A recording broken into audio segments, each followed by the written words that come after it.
Hello, ladies and gentlemen, and a warm welcome to today's webinar, which is brought to you by Shared Services Link in association with Auditoria. Today, we're looking at automating order to cash to power phenomenal growth. My name is Susie West. I'm the founder and CEO at Shared Services Link, and it's great to have with us today Jen Collins, who's Senior Director of Revenue at UserTesting, and Nick Ezzo, who is Vice President Marketing at Auditoria. Hi, Jen. Hi, Nick. Thanks, Susie. Happy to be here today. Great to have thanks for having us. Looking forward to the event today, Susie. That's great. Well, great to have you both with us. Listeners, please just make the most of your time. So text me through a question that you would like to have me put to our expert panelists. And we'll spend a few minutes at the end of the webinar just focusing on those questions. Just put them in your GoToWebinar text box, and a few other kind of housekeeping points there. And I think it's important also just to note that a lucky attendee that stays on right to the end of the webinar will be selecting one lucky attendee, and they can tell us which charity they have nominated that they would like Shared Services Link to donate $175 to. So many good reasons to stay on to the end of this webinar today. So let's just talk about what we're going to be talking about, and it's really about how to scale. So we're going to be focusing on UserTesting. It's one of the US's fastest growing companies, if not, well, one of America's fastest growing companies. That's what it says there. It's such a fast-paced organization. And in order to really kind of cope with the number of deals that are coming in and the expansion of their customer base, AR, accounts receivable, has to keep up in a major way. It could be seen as a huge kind of strain on the finance system. So this is really examining how on earth have they set it up so that the order to cash process, the AR systems, aren't slowing them down, aren't slowing the pace down. So we're going to be focusing on that. And just to illustrate the kind of the scale of growth here, we've got a kind of a stat here, which is 40%. So UserTesting has been enjoying 40% year-on-year growth, and also on top of that going public. So huge expansion there, which Jen is going to be telling us a bit more about. We're going to be focusing on some recent survey findings, which I think you'll find very interesting indeed, and how UserTesting has been rolling out automated collection solution to help them support that growth, and also how UserTesting has been expanding their finance operations and meeting those growth needs from the business, and partnering with Auditoria to help them on their journey. So I would now like to hand over to Nick. Over to you, please, Nick. All right. Cool. Awesome. So for today, what we're planning on talking about is really transforming collections with planning. Collections and planning with AI-based smart bots. This is not a sales presentation. I'm hoping to help you understand as an audience member a new category of solution, and then also kind of give you some specifics around how companies are thinking about this today. And then I'm going to pivot over and bring in Jen, who's a visionary in this space, and she can talk about her experience using AI-based smart bots. So before we get started with that, let's talk about some data that we collected. So Auditoria recently surveyed more than 700 finance professionals to understand automation of the back office. This is our third year running this survey. First year we had about 200 respondents. Next year we had about just under 500. This year we have over 700 people. And we asked them questions about their day-to-day, the tasks that take up most of their time, the challenges within the back office, and how they see the future and current state of automation in the finance back office. Before we dive into the results, why don't we start with the poll question? Susie, you want to flash our poll up on the screen? We certainly do. Coming up right now is poll number 1. So let's have a look at this poll, and it's focusing on frustrations. So do you have any of the following frustrations in your department today? Please tick all that apply. So too much time spent on repetitive tasks, too much time spent on using tools that no longer work, inaccurate or outdated processes, too much time spent updating or checking data, or just general lack of resources to invest in technology.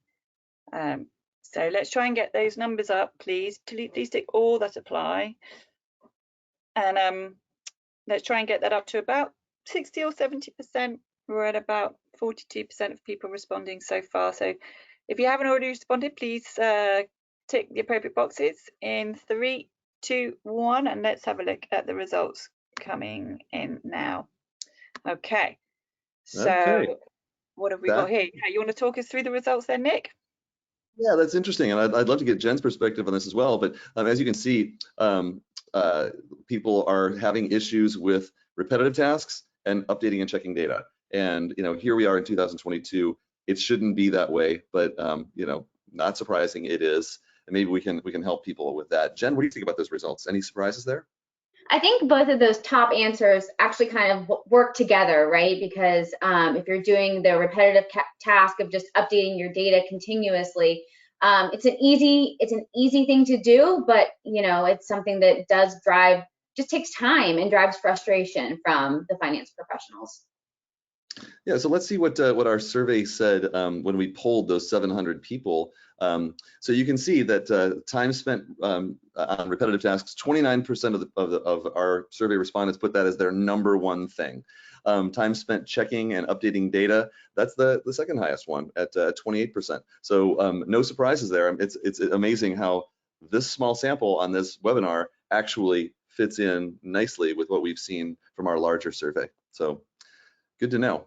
Let's move on to the next data point here, and that would be around okay, the top challenge across all functions. So if you look at that, more than 60% of our audience said time spent on repetitive tasks and checking and updating data are the #1, like the top challenge across all functions. People who were spending time following up, requesting documentation and sending communications, 30% of people said they spend 6 to 10 hours a week doing that. 20% of people said they spend more than 10 hours a week doing that. That's like 2 hours a day plus every week.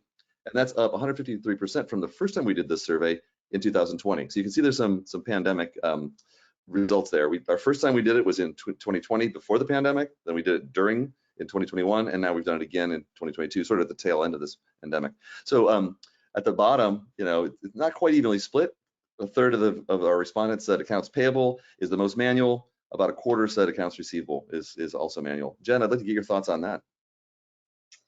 Yeah, I mean, I think that, those are two functions within the accounting and finance departments that, don't get a lot of attention. And so their processes as a whole just don't evolve as quickly as a lot of other processes, within accounting do.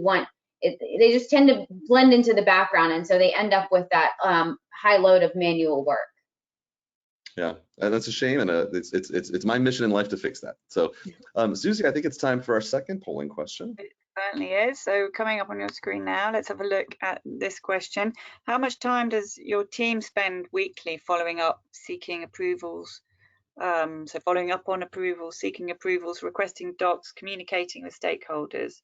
Would you say less than 1 hour, 1 to 5 hours a week, 6 to 10 hours a week, more than 10 hours a week, or maybe you're not too sure, you haven't kind of measured that activity?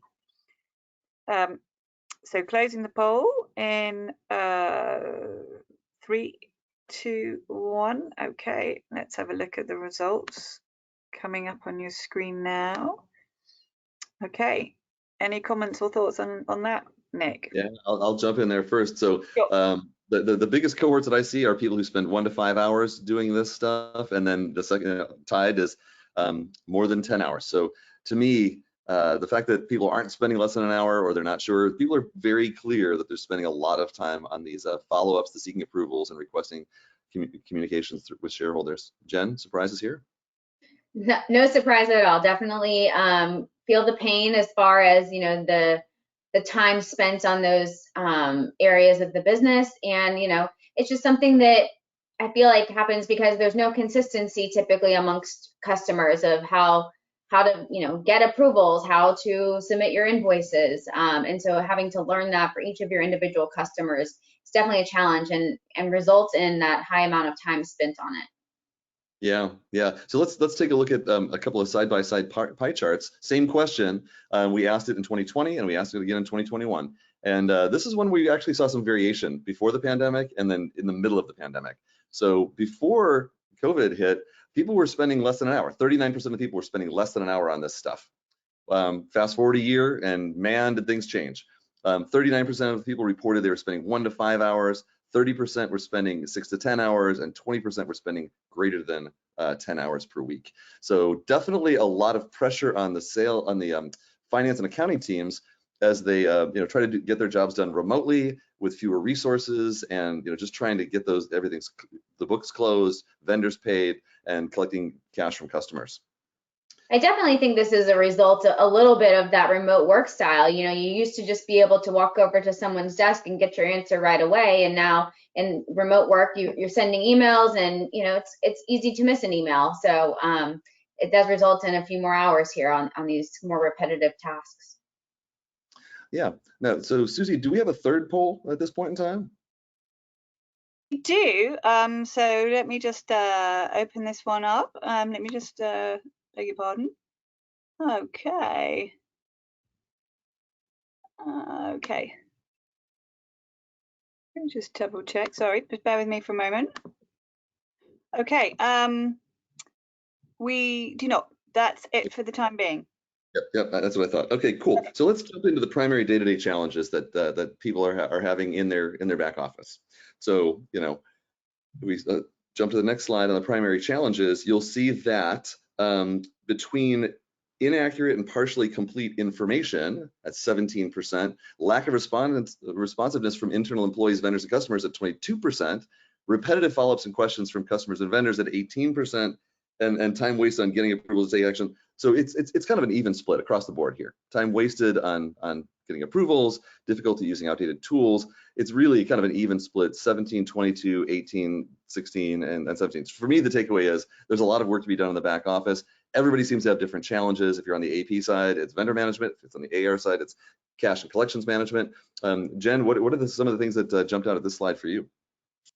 To me, it kind of, again, all works together. If you have inaccurate information or partially complete information, and you're trying to get that resolved, it results in repetitive follow-ups to have to say, well, we need this, and it's just, if you're not getting the responsiveness from your customer, then that means you have to go to your internal employees. It's just a chain reaction, all starting from the beginning where you had this kind of inaccurate information to start with.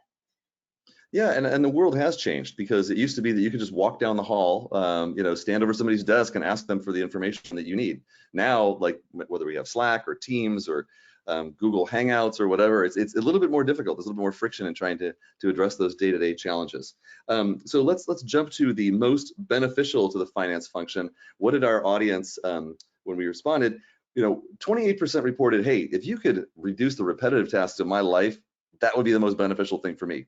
27% of people, almost the same number, said, hey, if you could reduce the manual tasks, that would be the most beneficial thing for me. But you know what, it's not all doom and gloom, because nearly 40% of the respondents said that one of their top priorities for the next year is to invest in new technologies and improve those processes. So I believe that these companies are seeing the light at the end of the tunnel. They want to reduce those repetitive and manual tasks, and they're looking at technology to do it. Jen, thoughts on this? Absolutely. I think that's always the question of how can we do it better, how can we do it faster, and how can we do it easier? And I think that it's really always going to be the priority of the finance function to find those things. Yeah, for sure. So let me pivot here a bit, and let me talk a little bit about kind of a new category of solution that can help with these repetitive and manual tasks. And in our world, in our vernacular, we call them smart bots, but they're basically just AI-based applications that sit on top of your shared inbox in your accounting team and connect up with your ERP and accounting system. So if you think about an email box that every company has, whether it's called accounting@yourcompany.com or finance or AP or AR, it's just a big shared mailbox that a lot of stuff comes into. And some poor person, probably the most junior person on your team, has the inglorious task of looking through every single one of those dozens or hundreds or thousands of emails, trying to decipher what the person wants, and then fulfill that need, either by pulling something out of the ERP system, attaching a purchase order, giving a payment update, giving them opportunities to pay. We are this category of companies that Auditoria falls into is taking a different approach and using automation to solve those problems and get those answers to people as soon as possible. If we have time at the end, I'll come back and drill more into this and give you a little bit more flavor about AI-based smart bots. But let's hold on that for a moment, and let's talk about some example metrics that your average company, I've kind of polled a number of companies across our community. And this is an example of one particular company that has sent out 7,800 notices to their customers with smart bots. Those bots handled 6,500 incoming emails. Purchase orders handled automatically 450 plus times without a human being involved.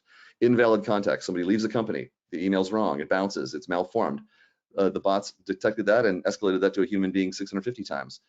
Incomplete customer records, missing contact info in your accounts. How can you collect payments from somebody if you don't know who they are? The bot has handled 18 of those in this time period. Scheduled payment date info, some people call that a promise to pay, handled 380 times. Disputes escalated to a human being 130 times. And then requests to update contact information. If we don't have the right person, we don't have the right address, 950 times, the smart bots have handled that without a human being involved. So that's some example metrics. Your mileage may vary, but at this time, let's pivot to our interview with Jen Collins, who I've known for almost 2 years now. This is, I think, our second or third time doing this interview. And Jen, it's great to have you here with us. Yeah, excited to be here, Nick, and always excited to talk automation within accounting. Okay, so let's let the interrogation begin. So Jen, tell us spend a couple minutes if you can to tell us the story of your automation journey at UserTesting. How did you guys think about your problems with collections or your challenges, let's say, and then how did you think about that and just the overall story of your journey? Yeah, and it definitely is a journey, right? It's always evolving, it's always changing. You're always looking to add efficiency to your process. And so I joined UserTesting about 2 years ago and came into a very manual process department. Our accounting system did not interface to our CRM system that held our actual customer records and contracts. We had absolutely nothing that helped us send out any sort of dunning or collection notices. It was purely one person, one AR specialist that really drove making sure that customers got their invoices and followed up on any sort of late collection items, things like that. So immediately started investigating what can we do just to make that initial touch point to the customer a little bit more automated. And that's really when we did bring in Auditoria, because it was able to pretty seamlessly connect into the accounting software that we had. And it just took away that first manual touch point that our AR specialist had. So it automatically freed her up from, hey, delivering that invoice the first time to now saying, okay, I can focus my efforts on the customers who have gone delinquent. So we really kind of nailed down that process, saw, her ability to handle more complex tasks and, focus her energy elsewhere was a huge, also boost in her morale for quite some time. So that was how we kind of operated for about close to another 9 or 10 months. And then in kind of the middle of last year as a company, as we're on this sort of going public journey in early to mid 2021, we're investigating, okay, well, we need an accounting software that does interface with our CRM, that does interface with our procurement tools, that does interface with some of these other softwares that we had invested in, and we just hadn't done the investment in our accounting software upgrade. So we did kind of move forward with that, and we pivoted and changed our system over in October of 2021. It was kind of funny because at that time, the plugin that we had to Auditoria for our collection, we had some changeover in that, and it resulted in about a 4 to 6 week delay in us getting that hooked back up into the new system. And it was just absolutely crazy to see how quickly it became that our aging went from less than 3% greater than 90 days to really almost 6 to 7% in getting to be that 90-day age, because of just the lack of initial getting that invoice to them on day one. You get the invoice to them 10 days late, they're going to pay you 10 days late. So really saw a very quick impact there. But we were able to get Auditoria stood back up in mid to late November. And we have been seeing a true kind of very quick and reduction in the DSO and our greater than 90-day receivables since then. And it also has really helped us in not having to just add additional people and additional staffing to this AR function, because we were able to get this automation put in place. It really, like you saw that slide just a few ago, that that average customer sends out over 7,800 initial emails to the customer to say, hey, here's your invoice. Can we help you? Is there anything else you need in order to get this paid? And 7,800 emails that are just taken off of a person is incredible. And so it's really what we've seen has helped us scale our business, helped us as we've gone public and manage our DSO, manage our cash collection metrics. You know, our CEO and our CFO will tell you, just I hear it every day, cash is king. How much more cash can we get in? So that's really where we're at today, and continuing our journey, and just trying to improve on our processes. Yeah, that's great. If you looked at my inbox, and you could eliminate 7,800 emails, it would make my quality of life much better too. So, right. I could definitely use a smart bot in my life. But I've talked to some companies, I'm not sure if you guys fall into this category. When you implemented the proactive dunning, it was less of a technology issue or technology play, but more of some companies are now starting to send out the collection notices, like you mentioned, the day of or even a few days before, which they never did before. And they found that people were actually paying early because they got the notification early. Did you see anything like that in your world? 100%, especially those customers where they provided us the right contact to send it to immediately. I mean, an AP department doesn't want to sit on an invoice. Most customers, especially as they're getting to a quarter end time frame, they want to get that AP, that liability balance down, and they want to clear out their invoices. So if you can get the invoice to your customer in the right way and get it approved, and so they can process for payment, you can always get your payment on time and or early. And yeah, just having those notices sent out early, that's what does it. That's what helps.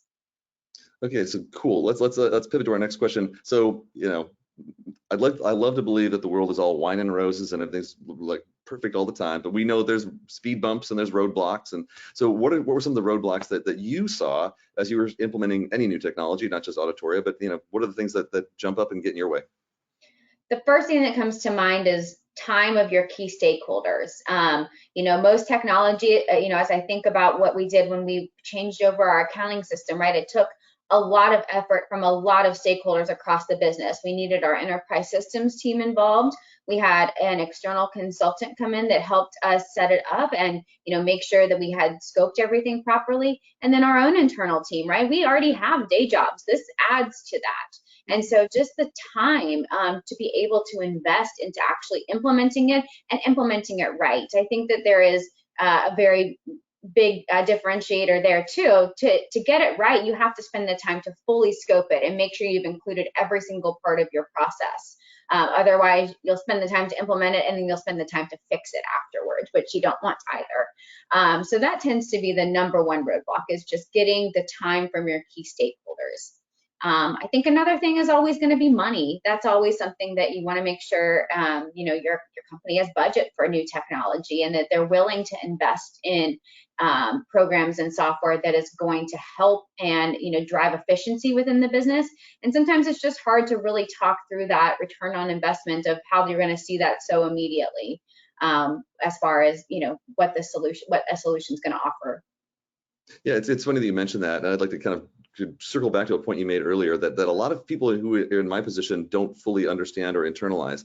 And that is, we, as a software provider, a software vendor, we talk about, we're going to make your life better. We're going to give you all this time back. But in the short term, it's actually additive. This is not a zero-sum game. We're actually giving you more work to do in the short term to get to that promised land. And a lot of times we forget that folks like yourself have a day job. You've got to get all this stuff done and this new thing on top of it. The good news is you got through that. There was light at the end of the tunnel. You re-implemented your ERP system or your accounting software, and you were able to kind of get back into the groove of things. So let's switch to another question about time to ROI, or return on investment, because you mentioned money as your second point. So our next question for Jen is, what is the typical time that you see a return on investment on any given automation project? So, I mean, I think I'm just going to use the example of when we did convert our accounting system again, because we did take Auditoria out and had that kind of 6 to 8 week period where we didn't have our automated system in place to send out our dunning. And I mean, it was the one metric on our very first 10K that we sent out that investors and analysts, caught on to and said, hey, your AR balance has increased a lot year over year, and that means your DSOs increased a lot. And it was solely due to that one change. And so once we get that stood back up, and now it's, about just a quarter later, the ability to see the difference in how quickly you get customers' attention, how quickly you get that cash payment, almost immediate. It really is in the collections world, because you want your AR to be turning every 30 to 60 days. So it's a quick moving space of the finance and accounting team. I think that a lot of automation projects, you probably won't see as quick of a time on that ROI sort of. Some of the other spaces will take a little bit more time. The changeover in our accounting system, probably not going to see anything other than we had some enhanced reporting and capabilities there, and some more automation that saved us time internally. But really, it's still, have we reduced headcounts at this point? No, because we still had other areas of focus that we needed to turn our attention to. So it really, I think that that's going to be more of a year-long time span of when we really see that ROI from a full accounting system changeover, just because then it's going to hopefully mean that we don't have to invest in additional resources, and our current resources are able to focus on more projects.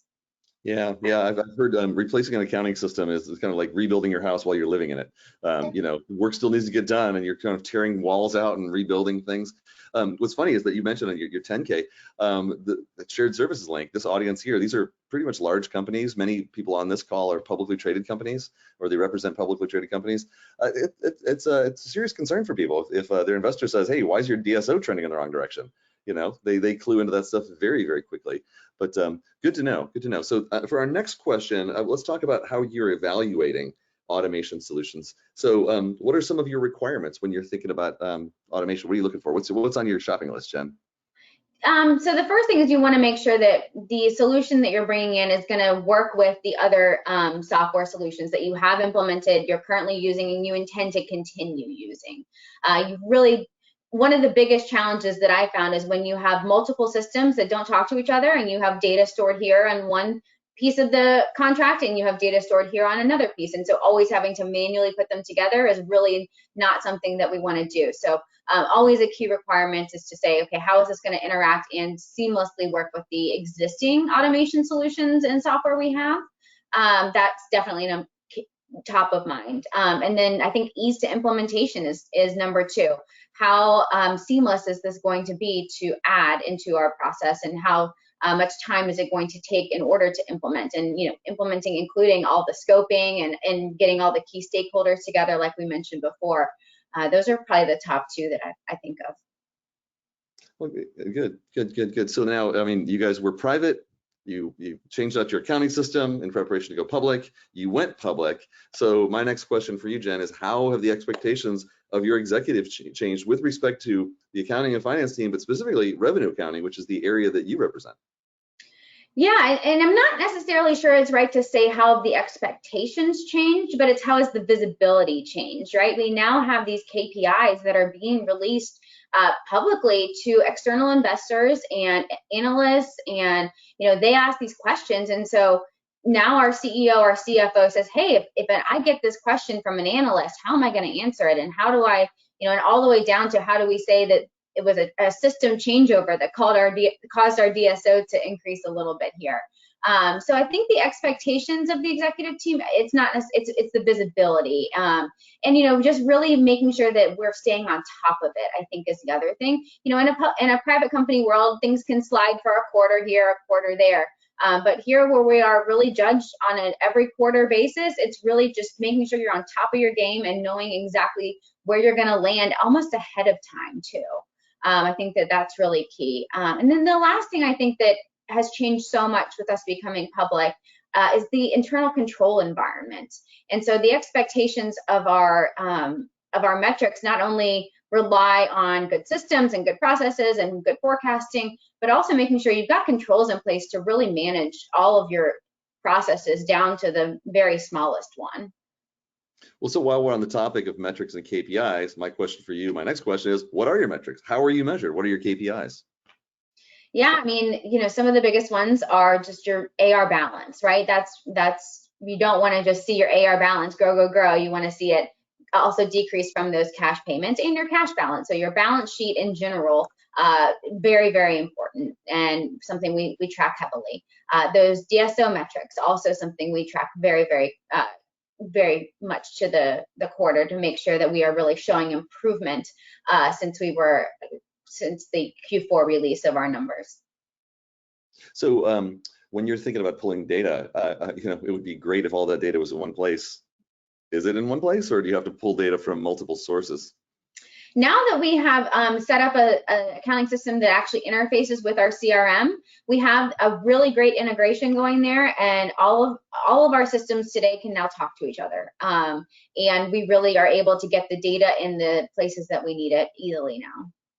Well, that's good. It's good to know. I guess my last question for you before we kind of wrap things up, I'll give a brief overview of our smart bots, and then we can open up questions. My last question for you, Jen, is like, what are some of the qualities you look for in evaluating a technology vendor? So I think this is a little bit, it's challenging because you want a technology vendor that is going to be at the forefront of the technology, but also has an established customer base and is going to be able to provide you with good support as well. If you are going to be a very small customer to this vendor and they're not going to really care about any sort of enhancement request you might have, or any sort of, if you run into a bug, how quickly am I going to be able to get support from them? So that's really, really key to me, to make sure that we're going to have good engagement with this vendor. They're going to be able to continually support us into the future. As other things change, we want to be able to bring it along with us. I think Auditoria is the perfect example, right? We changed our accounting system. We wanted to continue to bring Auditoria with us, and we had great support from the team there to help us do that and set it up into our new system. I think something else that's important to look for is, making sure it would work with your existing software. I think we talked about that during the evaluation process too. And then just, making sure you find the system that's really going to work with your business, and making sure that it's going to represent UserTesting in a good way too. You want to align with vendors that also have similar company, pillars, if you will. Yeah, and you work for a software company. You're a SaaS provider. We're a SaaS provider. One of the beauties of what we do, it's a sword that cuts both ways. We have to earn your business every day, just like you have to earn your customers' business every day. And every year, every so on, your customers have the ability to walk away if you're not fulfilling your obligations. And the same thing with us. Personally, I love that because it holds us accountable to provide value and to keep providing improvements and enhancements, and to try to help you do your job better. So let me pivot really quick. I'm going to spend just 2 minutes on the next slide about smart bots. And this is, in case you didn't figure out what we're talking about, Jen at UserTesting has an automated system using these smart bots to send out collection and dunning notices ahead of the due date, on the due date, after the due date, and so on. And the people respond back to these smart bots. They think they're talking to a human being. And they can say, the person might say, can you give me, in the email, typing in, can you give me a copy of the invoice?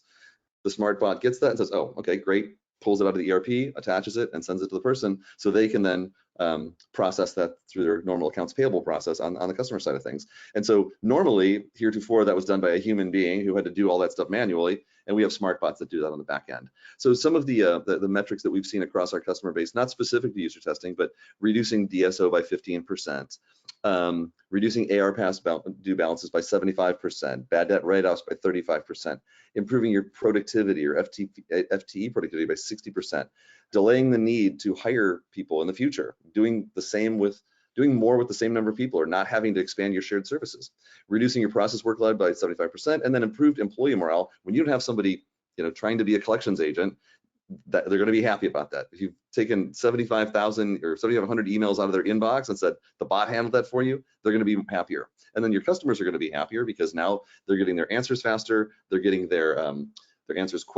questions answered in a quick way, 24 hours a day, 7 days a week. This is not a pitch for my company. There's lots of great companies out there that do similar things to this. I'm just trying to broaden your mind as an attendee for this webinar to think about things differently. A lot of us in shared services tend to think shared services is the answer, but sometimes technology can complement your shared services function. With that, I'll turn it back over to Susie, who can open it up to any questions that the audience might have. That's great. Thank you so much. So yeah, questions, post your questions through to me, and let's kick off with some of the ones that have already come through. So we'll put this one through to you, please, Nick. What types of companies benefit from AI-based technologies like these or like this? Yeah, so I would shorthand that by saying it's not necessarily an industry, but it's companies like Gen, like UserTesting, that are fast growing, that are experiencing explosive growth, and they're increasing the number of customers, increasing the number of vendors they have, and they can't scale their hiring to match that. And it's a huge problem because companies who can't hire, they end up falling behind. I actually have several examples of companies that are 5 to 7 days behind answering email requests manually from human beings, even if they're trying to outsource it to places like low-cost geographies in the US, like for example, Tennessee, or offshoring it to the Philippines or India. You just run out of people, and people are inefficient. And so I would say, to answer your question specifically, what types of companies, Susie, it's high growth, high transactional volume companies, a lot of invoices, a lot of cash. Great. And a question, please, for Jen. Jen, how did your company decide who was going to run the project? Really, I mean, I feel like most companies, you kind of have a process owner of a lot of identified already within the company. So like myself, I know that I am the process owner of our order to cash functionality and order to cash process as it relates to the accounting team. So it really wasn't a true task to identify who that owner was. But I think it's also important to note that I was definitely the leader of the project, and I knew that it was going to take that amount of time from myself in order to implement a new software solution, because without a key stakeholder being that person driving it, then I think sometimes the projects get just tabled for however long. Mm-hmm. Another question for you, please, Jen. What was IT's involvement? So it just depends on what the solution is. With our complete accounting system changeover, IT is very involved, right? They're in the back end, they're doing custom work of the different fields that need to come from our CRM into the accounting system. They're helping us do testing, and they're helping us set up orders and all sorts of things. But when it came to actually the implementation of the bot in Auditoria, or the automation of the AI functionality, I essentially did it myself. It was actually just myself and the Auditoria team on a call. We had a system person on there just in case something kind of went wrong, but it was very self-service. I think we were up and running within 2 hours. And so that one was really not a huge investment from the IT team. Mm-hmm. Okay, really interesting. So let's have a look at another question here. Again, it's about the kind of the length of time to actually implement as well. I mean, so it says it sounds like it didn't take too much time from IT, Jen. Roughly in terms of scaling up completely to kind of fully deployed, how long did that take roughly? Fully deployed, I mean, we enrolled all active customers within that 2-hour window of getting everything up and running. So it was almost immediately as far as getting the AI up and running.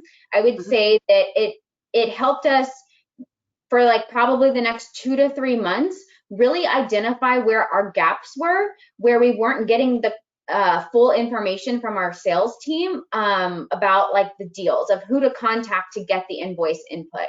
And so that took a little bit of time. Like, it was very helpful that we now had this software telling us, hey, I don't have a contact to send an email to here. And so then I could go to my sales team and say, hey, give me a contact. But then it just helped us identify that sort of overall process gap, where we could get ahead of it with the overall sales team and say, these are the 5 things you have to have in order to close your deal out. And then that makes it really seamless once the deal's coming to accounting, and we're trying to follow up on an invoice. Okay, good. There's a poll that's open. I highly recommend the demo, by the way. It's I had a demo of the solution probably about 3 months ago, and it's well worth it and can answer a lot of your questions. So please go ahead and let us know if you'd be interested in a demo or more information, or just thinking about it for now. Just moving on to a final question or two. So for you, Jen, your customers, have they experienced any change in the service that you provide?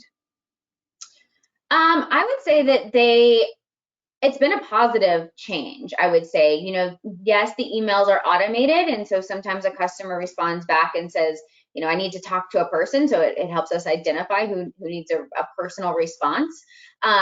We have also enabled within the system the ability to identify customers that we know require purchase orders and customers that we know we have to submit their invoice into maybe a custom portal like Ariba or Coupa. And so with that, that's actually made, I think, our customer engagement much cleaner because we're no longer reaching out to the customer directly. We already know if we have an invoice, we just go into their portal and send it, and that's already done. We don't have to engage with them if they have the right purchase order open, and we can just send our invoice there. So I think it's improved it. I think that it's also given us more touch points, given us a quicker ability to follow up when an invoice does become overdue. Typically, a person who's managing 700, 800 invoices on an aging, they can't touch every single invoice every week. And the bot has made it so that some of those, when they do get overdue, they are touched at least weekly. Mm-hmm. Great, that's great. We are out of time, so we're going to leave it there. So Jen Collins and Nick Etzo, thank you so much indeed. And viewers, if you'd like to join us for our next webinars in our schedule, please go find out more about the ShareSpace Digital, sharespace.digital, and register for them there. But for the time being, thanks so much for your time and attention today, and we look forward to welcoming you next time. Thank you and goodbye.